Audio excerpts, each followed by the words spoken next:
Welcome friends,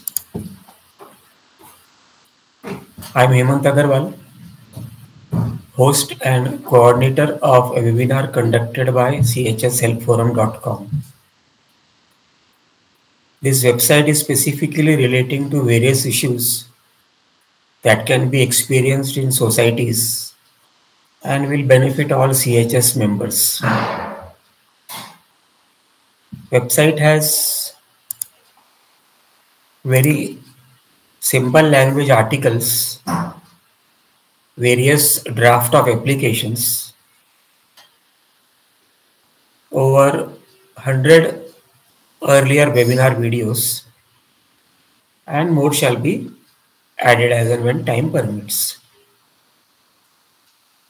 This knowledge and experience sharing webinar is conducted in very simple, ordinary, non-technical and non-legal language and can be easily understood by all our friends. Today's topic is coaching.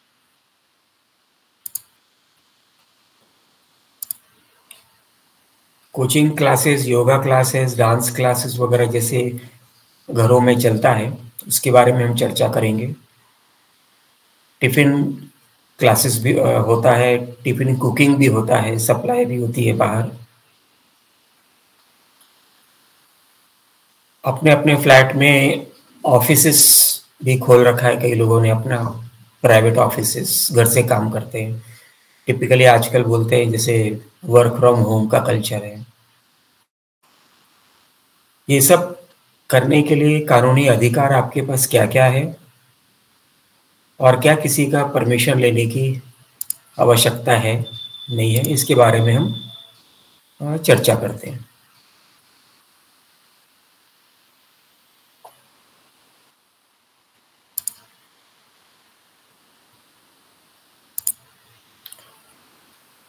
Coaching classes वगैरह अगर हम एक non commercial base पे करते हैं,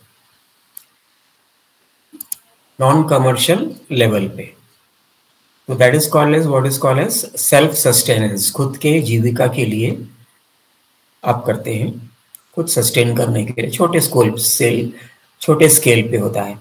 commercial मतलब बड़े पैमाने पे करेंगे, बड़े स्केल पे करेंगे, काफ़ी लोग आएंगे। और छोटा है मतलब 10-12 बच्चे आएंगे, या एक छोटा सा टेबल डाल रखा है, आपने अपना ऑफिस रखा है। डांस क्लासेस हैं तो कभी कभी लोग आएंगे आपके पास में। योगा क्लासेस हैं, 10-12 लोग आते हैं दिन में, गिने चुने समय के लिए।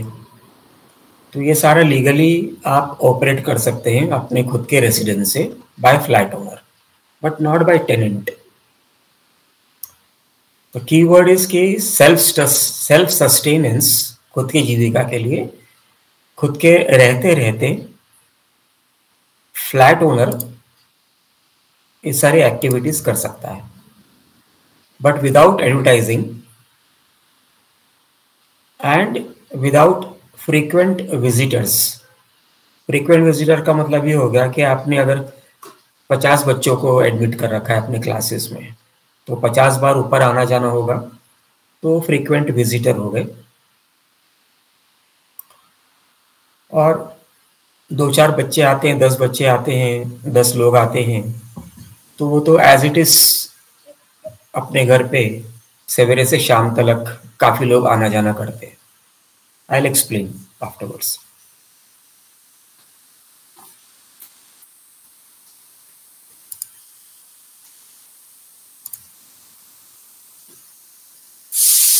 So the keywords are कि you can do such activities, but without putting up a name plate. Name plate डाला तो कमर्शियल में गिनना आ जाता है, एविडेंस क्रिएट हो जाता है कि आपके घर के अंदर कोई कमर्शियल एक्टिविटी हो रही है।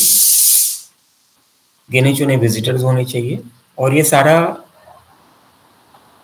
जो कानूनी परमिशंस है automatically bylaw number 3/6 VI, bylaw number 3 VI along with BMC act भी परमिट करता है ये सब चीज़ें। और ये सारी चीज़ें DC rules, development control rules भी परमिट करता है।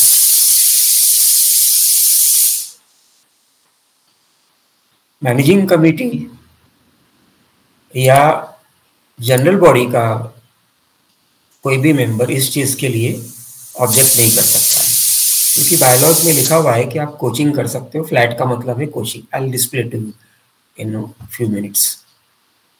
एंड सोसाइटी,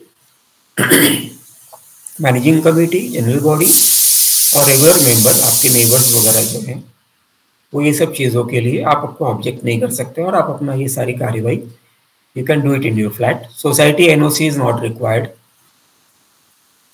लेकिन अगर आपके ये काम करने से अगल बगल वाले को न्यूसेंस क्रिएट होता है या हैरेसमेंट होती है या छोटी मोटी धमकीबाजी होती है या ऐसे ही कुछ और अदर न्यूसेंसेस होते हैं, तो जिसको ये प्रॉब्लम हो रही है वो पुलिस में कंप्लेंट कर सकता है। 100 नंबर कॉल करके ये बोल सकता है कि बच्चे आए इनके घर पे, उन्होंने मेरे दरवाजे का बेल बजा दिया। हर रोज बेल बजाते हैं, प्रॉब्लम क्रिएट करते हैं। हमारे दरवाजे की कड़ी बाहर से लगा दी, हमारे दरवाजे के बाहर उन्होंने अपना जूता चप्पल उतार दिया। All these things are classified as nuisance and harassment. Anyone intimidation also, depending on all these things. अब इस न्यूसेंस के लिए, सिर्फ इस न्यूसेंस के लिए या हैरेसमेंट के लिए अगर ऐसा कुछ होता है तो सोसाइटी के general body via A proper notice agenda, prior notice agenda, the general body can fix a monthly fine or a penalty on such owner member for such nuisance, but not for conducting coaching classes. Coaching classes में या आपके office में कोई आता है और वो अगल बगल के लोगों को न्यूसेंस करता है तो उसके लिए आप पुलिस में कंप्लेंट कर सकते हैं। So that is an offense under the Indian Penal Code. Nuisance का मतलब ये हो गया, जिससे मैंने अभी बताया कि नेबर के घर में आपने बेल बजा दिया, सोसाइटी के लिफ्ट में आपने गंदगी फैला दी, नेबर के घर का डोर लगा दिया या कचरा गिरा दिया या वहाँ पे स्पिटिंग कर दिया, थूक कर दिया, पान का पीक लगा दिया वगैरह वगैरह।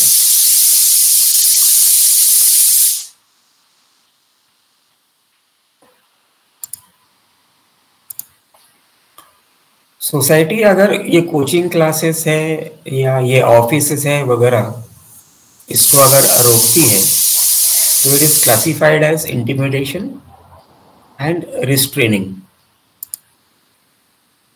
जिसके लिए जो फ्लैट ओनर है वो पुलिस स्टेशन में कंप्लेन कर सकता है कि मुझे सोसाइटी या उसका जनरल बॉडी ये मुझे ऐसे ऐसे परेशान कर रहा है। तो पुलिस बोलेगा कि आप कोचिंग क्लासेस नहीं चला सकते। तब आपको ये बताना है कि सोसाइटी में कोचिंग क्लासेस चलाना सेल्फ सस्टेनेंस के लिए अलाउड है और उसके कुछ कानून हैं। इवन आज के दिन पे गवर्नमेंट खुद भी डायरेक्टिव्स दिया हुआ है, कल्चर है गवर्नमेंट का कि आप वर्क फ्रॉम होम कर सकते हैं। Even income tax allows it. Income tax allows any income that is generated from home tuitions or etc. for its purposes. GST also allows it. Registrar of company also allows and accepts आपका residential address को अपना official address मानने के लिए। इसका मतलब है आप अपने रेसिडेंस में छुट्टा पुट्टा आप काम कर सकते हो।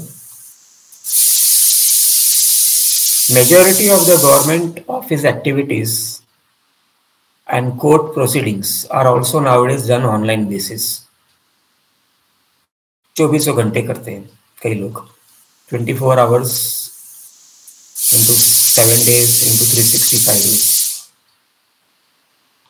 आप ये भी देखिए कि एक फ्लैट में कितने लोग आते हैं दिन में, तो एक फ्लैट में कितने विजिटर्स आ सकते हैं। लिफ्टमैन आता है, सिक्योरिटी मैन आ सकता है, आपके सर्वेंट्स आते होंगे 1 बार 2 बार 3 बार, आपका ड्राइवर आता होगा, मिल्कमैन यानी दूध वाला आता होगा, किराना वाला आता होगा, कोरियर वाला है, पोस्टमैन है, वो tiffin delivery service Zomato type के लोग हैं, होटल के लोग हैं, वो लोग आते होंगे, टिफिन डब्बा वाला आता होगा, आपके रिलेटिव्स आते होंगे, अगल बगल के विजिटर्स नेबर्स आते होंगे, को रेसिडेंट्स आते होंगे। आपके घर में अगर 5 लोग हैं तो उनका दिन में कई बार लिफ्ट यूज होता होगा, तो ये सारे लोग लिफ्ट यूज करते हैं।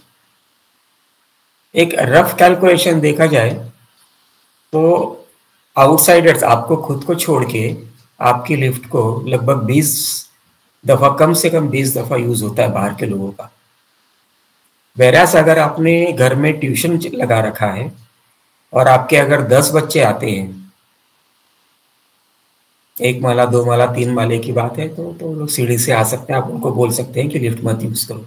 लेकिन अगर वो 10 बच्चे एक बार ऊपर आए तो एक ही बार लिफ्ट, 10 बार एक ही बार लिफ्ट यूज हुआ, 20 बार लिफ्ट यूज नहीं हुआ। I will show you something now.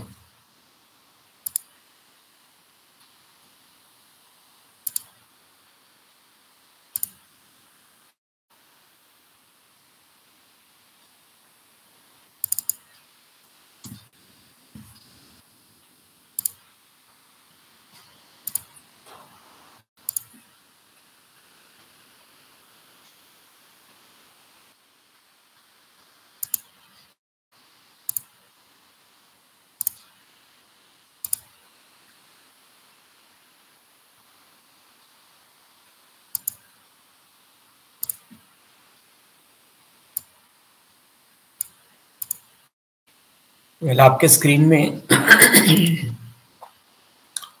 I have reproduce the byelaws. Byelaw number 3 VI, ये आपके खुद के बायलॉज में लिखा हुआ है। कोऑपरेटिव कमिश्नर का जो बायलॉज है 2014 का, उसी में ये लिखा है। फ्लैट मीन्स आप उसमें ऑफिस कर सकते हैं, कंसल्टिंग रूम कर सकते हैं, कोचिंग क्लासेस कर सकते हैं, ब्यूटी पार्लर भी कर सकते हैं। तो ये तो बायलॉ हो गया। अभी आते हैं MCS एक्ट का section 154B1 13।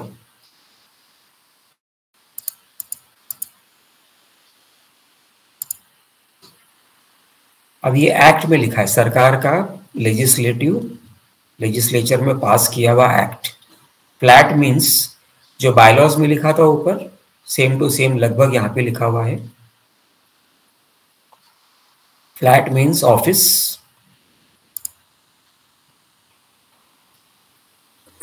flat means for carrying on any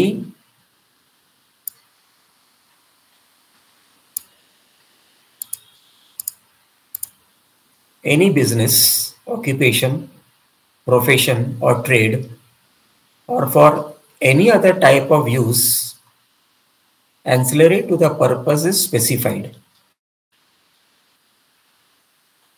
So आप फ्लैट को किस किस चीज के लिए यूज कर सकते हो कानूनी तौर पे, वो यहाँ पे लिखा हुआ है, एक्ट में लिखा हुआ है और ये बायलॉ में भी लिखा हुआ है।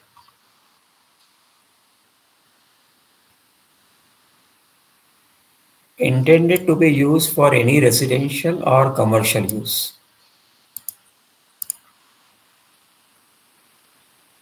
Such as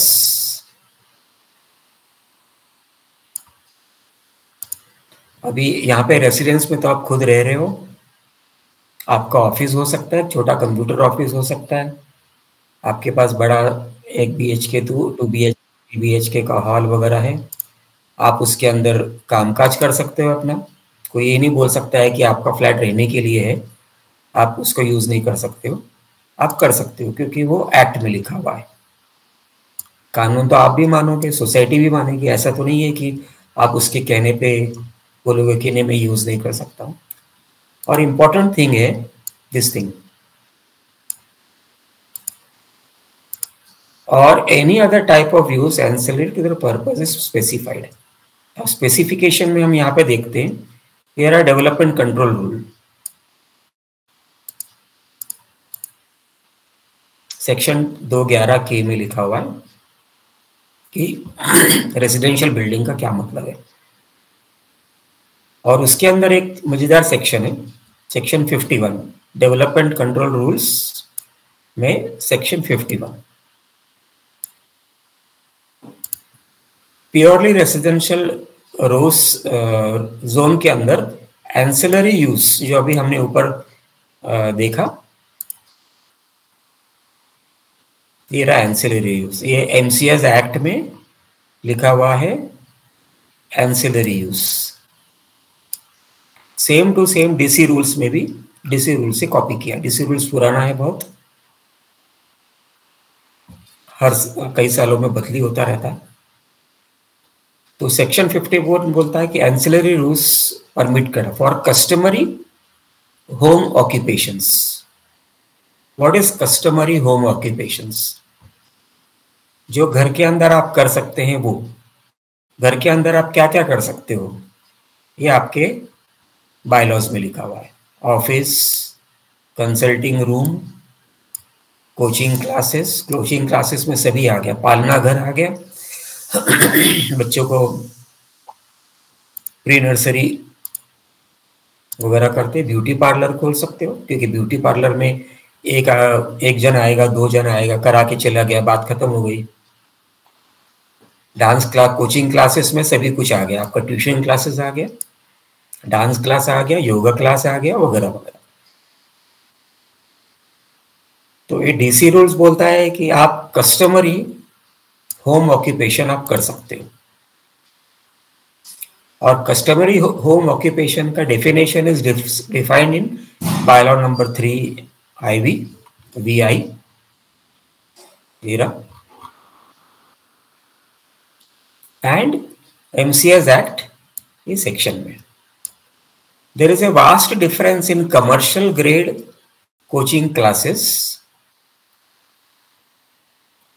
very small level coaching classes can be classified as customary home occupations. तो the law itself, कानून itself allow करता है आपको, कानून बोलता है कि आप कर सकते हो। तो आप ये नहीं बोल सकते अभी कि मैं ये नहीं अलाउ करूंगा। अभी कस्टमरी होम ऑक्यूपेशंस के लिए क्या क्या जरूरी है कि आप खुद वहां पे फ्लैट में रहते होना चाहिए, आप उसको पार्ट टाइम कर रहे हो, ऐसा नहीं कि सवेरे 7 बजे शुरू किया और रात को 9 बजे नॉन स्टॉप कर रहे हो। अगर वैसा कर रहे हो तो वो कमर्शियल ग्रेड में, कमर्शियल लेवल पे चला गया, और नॉन कमर्शियल लेवल ग्रेड का है, it is for self sustenance. Self sustenance एक वेरी इंपॉर्टेंट वर्ड है।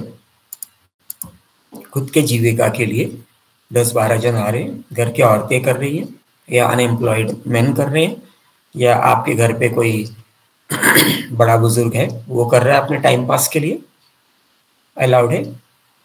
एडवर्टाइजिंग के बिगैर करना, कोई बोर्ड नहीं लगाना है, और इसमें कोई अननोन पब्लिक एक्टिविटी इन्वॉल्व नहीं है। पब्लिक एक्टिविटी का मीन्स बहुत सारे, ढेर सारे लोग नहीं आ रहे हैं, और अगर आप रहते रहते कर रहे हो तो then it is called as change of user की भी जरूरत नहीं है। तो you have to, if the BMC guy comes in, or if the police guy comes in, or anybody else comes in, then you have to say these 5 points. Okay, I'm staying in the flat and I'm doing part-time work. It is a non-commercial grade coaching or office for my own self-sustenance. I'm not involving any public activity. No public activity is being carried out. And there is no change of user. अगर आपने बोला कि there is no change of user, तो property tax residential लगेगा, electricity residential लगेगा, water residential लगेगा। लेकिन अगर आपने कमर्शियल ग्रेड का ट्यूशन किया तो आपको सब कुछ कमर्शियल ग्रेड का लगेगा, प्रॉपर्टी टैक्स, पानी, वो बिजली।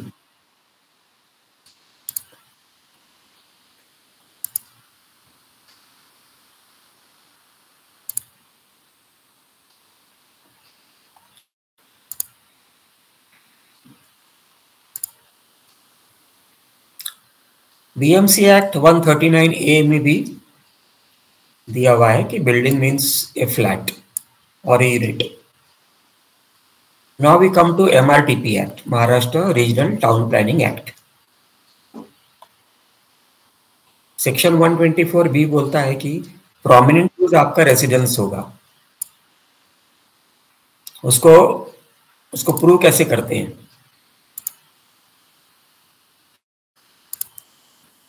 प्रूव करने के लिए 124B बोलता है कि आपका किचन यूटेंसिल दिखा दो, बेडरूम दिखा दो, क्लोथ्स दिखा दो, तो आप रहते रहते आप कर सकते हो।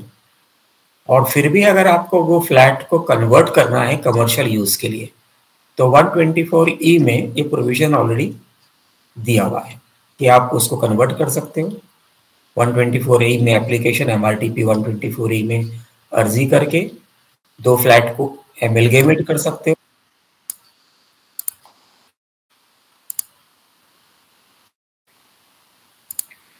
दो बेडरूम के बीच का दीवार या हॉल या बेडरूम की ज़्यादा रूम है तो डिवाइडिंग वॉल्स जो है उसको आप निकाल सकते हो। इसे सोसाइटी का परमिशन लेने का कोई ज़रूरत नहीं है। बट अगर ये डिवाइडिंग वॉल्स या फ्लैट को ज्वाइन कर रहे हो अगर आप, तो आपको ये बीएमसी का परमिशन MRTP एक्ट के अंदर में लेना होगा। So I will leave this thing over here and then we will proceed with other points of the lecture. As I was saying कि अगर सोसाइटी बोलती है कि नहीं आप हमारा लिफ्ट ज़्यादा बार यूज़ करते हो, तो लिफ्ट ज़्यादा बार यूज़ नहीं करते हो, आपके घर में किसी भी फ्लैट में कोई भी आता जाता है, अप्रॉक्सीमेटली 20 दफ़ा लिफ्ट यूज़ होती है।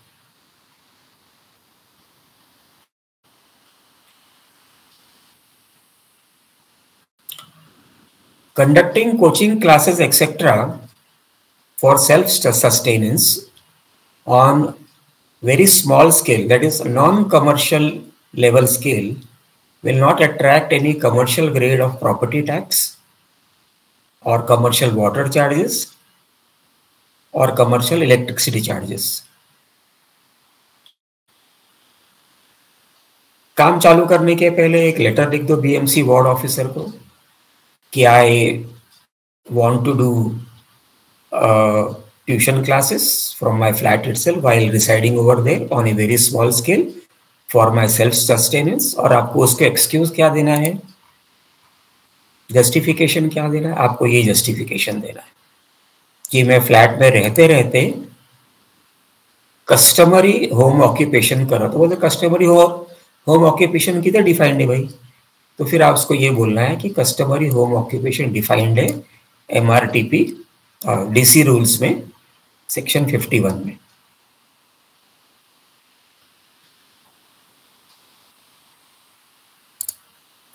और मुझे आप कंफर्मेशन दीजिए कि आपका परमिशन की ज़रूरत है या नहीं है।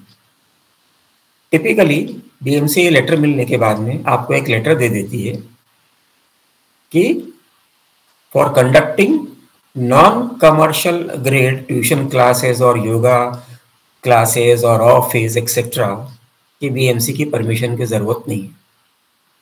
जब कभी सोसाइटी आपको परेशान करे या पुलिस आके बोले या और कोई BMC का अधिकारी 1-2 साल के बाद में आके बोले, तब आपको उसको ये लेटर दिखा सकते हो कि भाई BMC खुद बोल रहा है कि there is no permission required for conducting this small scale coaching और offices and it is only for my customary home occupation, for my self sustenance.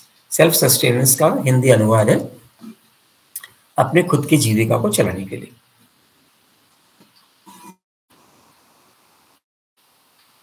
ये इंपॉर्टेंट है, इसको आपको ध्यान रखना है अगर आप कोचिंग क्लासेस चलाते हो। ये 5 पॉइंट आपका इंपॉर्टेंट रहेगा हमेशा।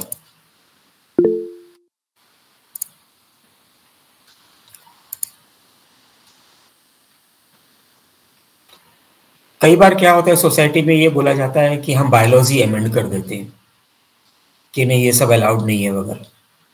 बायोलॉज अमेंड करने का जो प्रोविजन है, it can be amended, generally बता रहा हूं कि it can be amended using section 75 red with section 13 further red with rule number 12, ये सब करके आप अपने बायलॉज को अमेंड कर सकते हो। लेकिन ये कोचिंग वाला हिस्सा आप बायलॉज में अमेंड नहीं कर पाओगे। वो क्यों नहीं कर पाओगे? Because of the act, the section itself. This is MCS Act. So anything which the Act permits cannot be negativated by the bylaw. तो आप बायलॉ को इस संदर्भ में आप चेंज नहीं कर पाओगे। Anything which is there under the DC rules, you cannot amend it in the bylaws. Anything which is there in the BMC Act cannot be amended in the bylaws. Anything which is there in the MRTP Act cannot be amended in the bylaws. So back to square one, आप coaching classes कर सकते हो, क्योंकि DC rules, BMC act, MRTP act, MCS act itself says कि flat can be used for coaching and other purposes. Coaching वगैरह जो आप कर रहे हो सेल्फ सस्टेनेंस के लिए छोटे पैमाने पे, छोटे स्केल पे, तो society has no legal jurisdiction to charge any type of fine और पेनल्टी और NOC charges, non occupancy charges, or encroachment penalty, that is, I think it is bylaw number 169, or violation of bylaws, that is 5,000 रुपये वाला penalty prescribed under bylaw number 165। तो ये सारी चीजें society आपको charge नहीं कर पाएगी, even if it is passed in the general body meeting. If you are doing coaching classes and if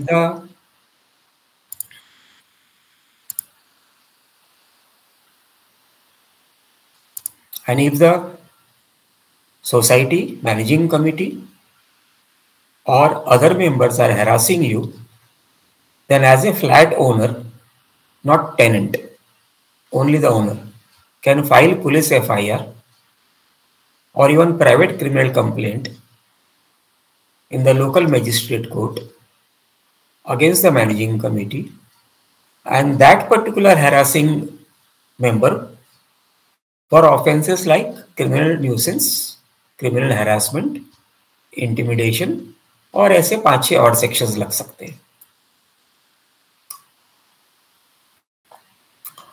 Any GB resolution stopping or restricting your coaching classes or restricting provisions of bylaw 36 under BMC Act or DC rules will remain legally null and void। मतलब इसके अगर आप ये सोचोगे कि हमने general body का resolution pass कर दिया हुआ है, तो वो रेजोल्यूशन भी कानूनी तौर पे, कानून कायदों के अंदर वो नल एंड वॉइड रहेगा। That is not enforceable. Society, अगर आप सोसाइटी हो और मेंबर हैरास कर रहा है वो ट्यूशन वाला, तो आप उसको रोक नहीं सकते, लेकिन आप पुलिस में कंप्लेंट जरूर कर सकते हो उसके बारे में कि भाई ये सारी हैरासमेंट्स हो रही है, ये कड़ी लगा देता है, ये पान का थूक करके जाता है, ये बच्चे लोग आते हैं या आदमी आता है या कोई आता है तो लिफ्ट खराब कर देता है थूक के या यूरिन करके वगैरह वगैरह। कई लोग ऐसा करते हैं, कचरा गिरा देता है, ये कड़ी लगा देता है, लोग आते जाते गपचुप चुपचाप घंटी बजा के भाग जाते हैं। तो ये सारी चीज के विरुद्ध में सोसाइटी या कोई भी मेंबर पुलिस को कंप्लेंट कर सकता है, लेकिन उस फ्लैट ओनर को रोक नहीं सकता।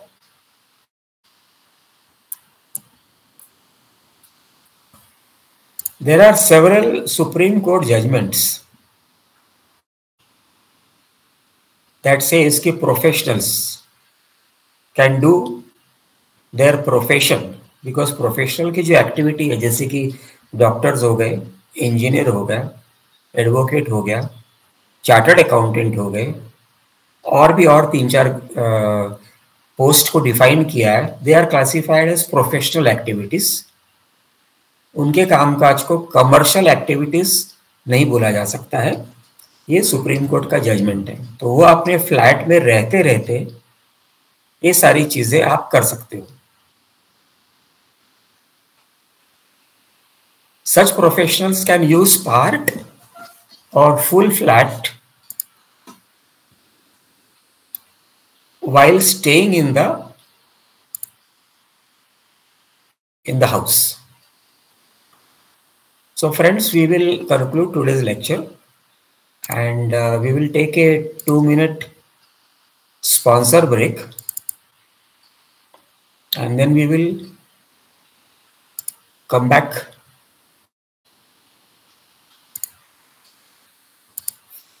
for our question answers.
Friends, we can start with our question answer session here.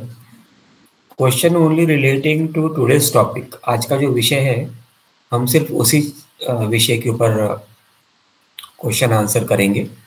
आज का विषय coaching, yoga classes, tiffin, cooking, office flat में कर सकते हैं या नहीं कर सकते हैं, कानूनी क्या अधिकार है, और क्या क्या अगर कुछ परमिशन लेने की जरूरत है उसके बारे में।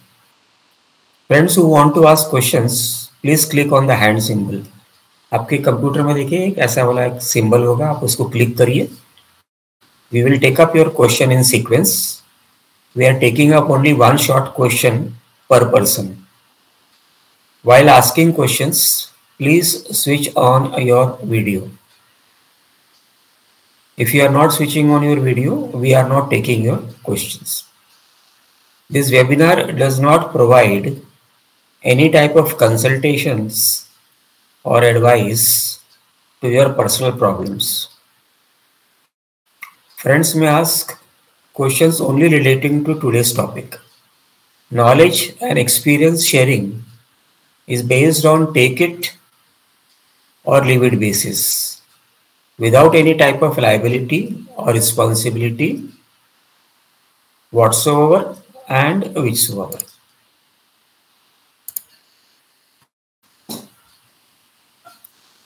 Okay, we are having our first question by Mr. Naveen Jain. Hello, नमस्कार सर। नमस्ते जी, जैन साहब बोलिए।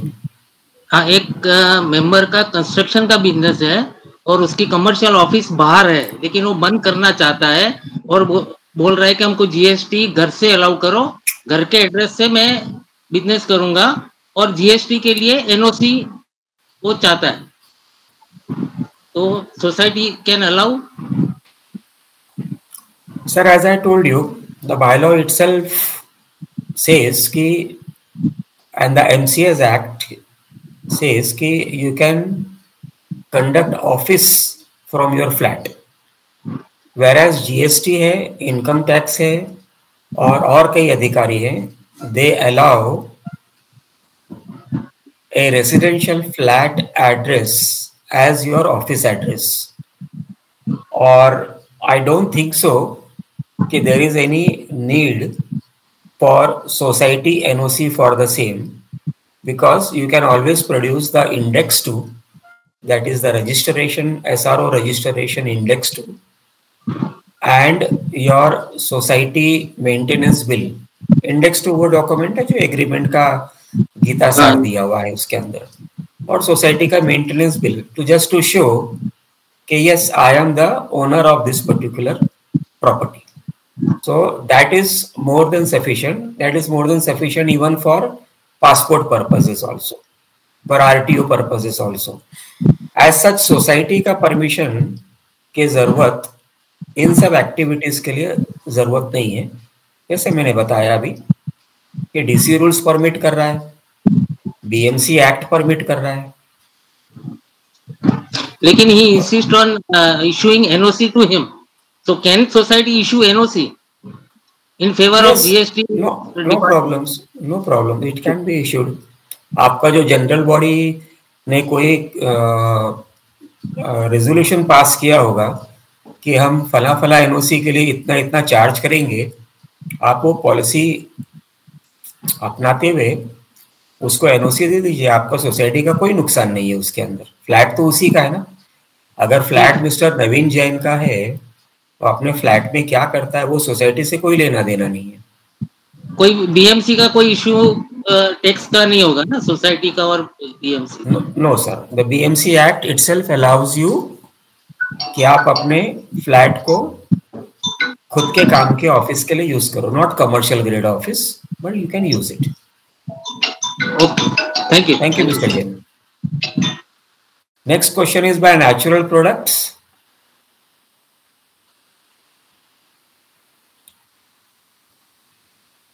नमस्कार हेमंत सर. नमस्कार सर. सर मेरे को ये पूछना था, आपने अभी बोला कि owner can be only allowed, so what if owner's brother, owner's sister, owner's mother, some relative staying in the flat along with the owner, can he or she carry out the activity?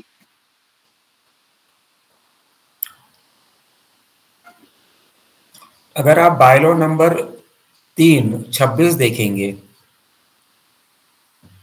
तो उस flat में family में कौन कौन रह सकता है उसका डेफिनेशन दिया हुआ है. Bylaw number 3XXV. Okay sir, okay 26, okay okay 25 और 26, ओके. या XXV है या देख लीजिए आप. हाँ नहीं, it's okay, understood. Basically under that it is written कि ब्रदर है, सिस्टर है, मदर है, फादर है, वाइफ है, ये है वो है, ऐसे लगभग 12-15 रिलेशंस दिए हुए हैं. Okay. So if they are allowed to stay in the flat, if they are allowed to park their vehicles inside the society, if they are allowed to use any and all the services that the society is providing, then they can also use it. That is what is called as proxy. They are using it on the behalf of the master of the house. Okay. But if the master says, if the select से father के नाम पे है और father बोलता है नहीं use करना है, तो आप यूज नहीं कर सकते. लेकिन उससे सोसाइटी या BMC या ये हुए उससे तो कोई मतलब नहीं है. Okay, understood. Thank you sir, thank you very much. Next question is by art stories Mugdha. Good evening, sir. I would like to understand that I myself conduct classes. So I just wanted to know that I'm a tenant. So all these rules are applied to the tenant or it is just for the owner? यहाँ पे keyword क्या है madam कि customary home occupations. This is one keyword.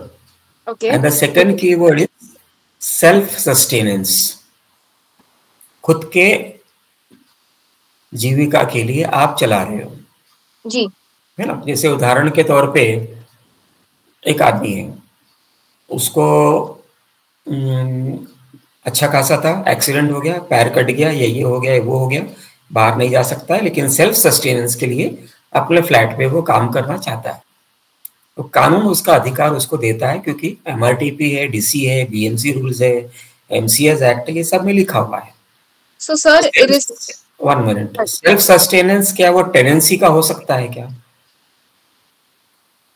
It is commercial then, because you have given out your premises for conducting that coaching classes. कानून ये मानेगा आपका अभी। Okay, next question.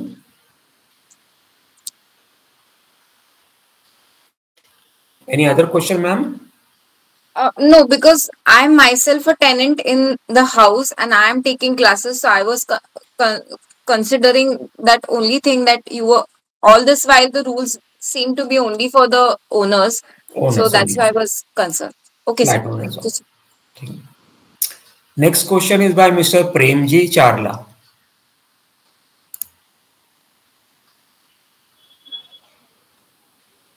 Hello sir, मेरी सोसाइटी में चार्ला साहब आपका वीडियो ऑन कर दीजिए पहले, फिर क्वेश्चन पूछिए। क्या ना सर आ गया? हाँ साहब, मेरी सोसाइटी में डॉक्टर भी थे, सीए भी थे और कुछ छोटा मोटा धंधा चल रहा था। Our recording does not show your face, sir. We can't see you at all. We can't see your face. How will the webinar know ki who has asked this question, sir? Hello, front camera on करिए ना। आ गया ना साहब? Front camera on करिए। On किया, हो गया। हाँ हाँ बोलिए। ठीक है, फेस देख रहे? नहीं सर, आपका फेस नहीं आ रहा है, आप थोड़ी देर की बात ट्राई कर लीजिए। Okay okay, anybody has any other questions?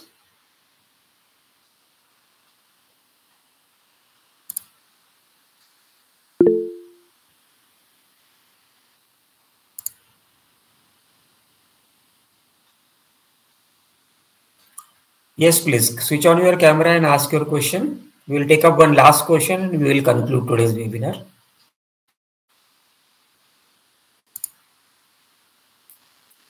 Please unmute your microphone. Sorry sir, thanks for giving the chance again.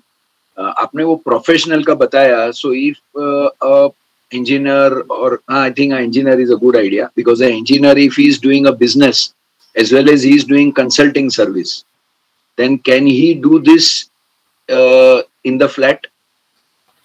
The Supreme Court says कि engineer is a professional.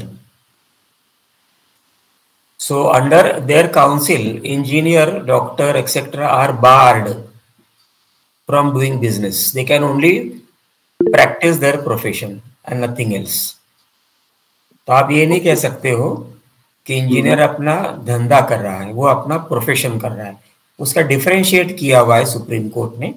इसके लिए नाउ यू कैन नॉट से कि engineer is doing business if he has left his engineering certificate, that is practice certificate of practice.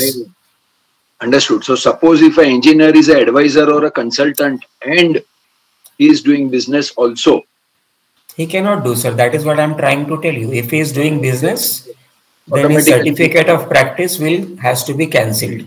Understood, sir. Understood. Very well. Thank you, sir. आप दो चीज नहीं कर सकते. That is barred for even lawyers also, even for doctors also, and so on. He can only do one profession. Either profession कर ले या business कर ले. Anyway, thank you, sir. Thank you, sir. Thank you. Question is by Mr. Francis. Mr. Francis. Yes, sir. Sir, it is a 100% residential building, and in a flat, painting contractor is doing his office work, and he brings some of the paints, box and other things and all. Material also sometimes is storing in that. It is allowed? If he is using it as a temporary office or even as a permanent office, he can, but he cannot use it for storing what is called as inflammable items. Painting contractor. Yes. So a paint is an inflammable item. है ना, paint का जो सामान होता है उसमें आग लगती है, जल्दी से आग लगती है.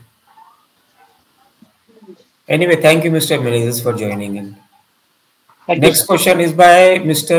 Bala Sahib. Hello, sir. Yes, sir. Please go ahead. एक सोसाइटी मेंबर है सर, वो सोसाइटी के लिए योगा क्लासेस लेना चाहते हैं, लेकिन वो सोसाइटी में उनके खुद के फ्लैट में नहीं लेना चाहते वो, क्योंकि हमारे सोसाइटी में कुछ क्लब हाउस वगैरह नहीं है, तो हमारे पास सिर्फ फायर रेफ्यूज एरिया जहाँ पे हम थोड़ा गैदर हो सकते हैं. तो सोसाइटी के हित के लिए कुछ वो चार्जेस भी नहीं लेने वाले, लेकिन उन्होंने एप्लीकेशन दिया है कमेटी को कि मैं सोसाइटी के लिए योगा क्लासेस लेता हूँ, लेकिन मुझे फायर रेफ्यूज एरिया का परमिशन चाहिए. तो ऐसा कमेटी उसको अलाउ कर सकती है क्या? Fire refugee area is called as emergency space. और उस स्पेस में कभी भी 24 घंटा 7 दिन पूरे साल भर 365 वहां पे आप कुछ भी नहीं कर सकते. Okay sir. तो कमेटी उसको अलाउ नहीं कर सकती है, राइट? कमेटी अलाउ करेगी तो फायर एक्ट के अनुसार कमेटी के ऊपर 25,000 रुपए का पेनल्टी है. Okay sir. या है ना, जो डीसी रूल्स में लिखा हुआ है कि रेफ्यूज एरिया का क्या मतलब है. फायर एक्ट के अंदर लिखा हुआ है कि रेफ्यूज एरिया का क्या मतलब है, तो उसको ब्लैंक छोड़ देना है, उधर कुर्सी भी नहीं. हमने रेफ्यूज एरिया के बारे में बहुत पहले वेबिनार किया हुआ है, आप हमारी वेबसाइट में जाके आप देख सकते हो. मिस्टर यजदी ने उसके ऊपर किया. अच्छा, उन्होंने कैसे फायर रेफ्यूज एरिया में ऑफिस बना रखा था सोसाइटी ने, उसने कैसे डिमोलिश करवाया. यजदी मोतीवाला साहब है पूना में, वो सब उस 2 वेबिनार किया हुआ है. आप वेबसाइट में जाके चेक कर लीजिए, आपको सब मिल जाएगा. Okay, thank you sir. Thank you. Any other question by anybody before we conclude for today? और किसी को कुछ पूछना है?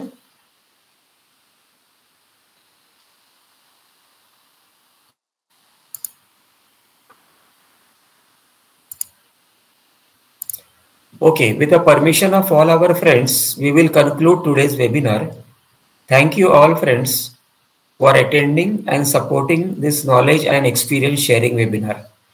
Wishing all friends a healthy and peaceful life forward. Thank you everybody and bye-bye.